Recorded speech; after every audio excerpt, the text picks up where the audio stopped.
হয় আজি আমি আদিবাসী ছাত্ৰ সন্থা মিছামাৰী আঞ্চলিক কমিটিৰ উদ্যোগত জিলা ভিত্তিত 149তম ধৰতী আবা বীৰ বিৰছা মুণ্ডাৰ জন্ম জয়ন্তী আজি আমি পালন কৰি আছো।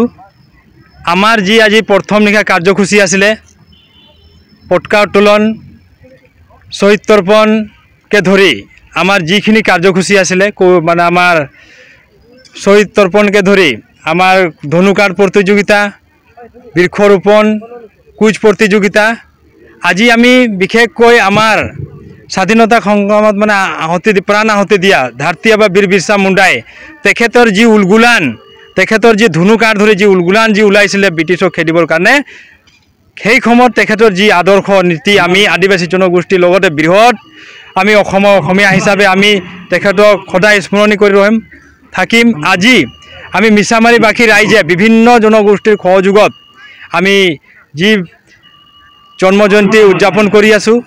আমি আদিবাসী ছাত্ৰ সন্থাই সদায় আমি এটাই কথাকে আমাৰ বিভিন্ন জনগোষ্ঠীৰ লোকক আমি কৈ আহিছোঁ, আমি অসমৰ বিশেষ খিলঞ্জীয়া হিচাপে বৃহত্তৰ অসমীয়া হিচাপে আমি সদায় আমাৰ যি নীতি আদৰ্শ আমি সকলোৱে একে পথত চলিব লাগিব।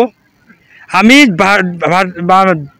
আমাৰ যি বিৰছা মুণ্ডা তেখেতৰ যি নীতি আদৰ্শ আমি সদায় পালন কৰি যাম।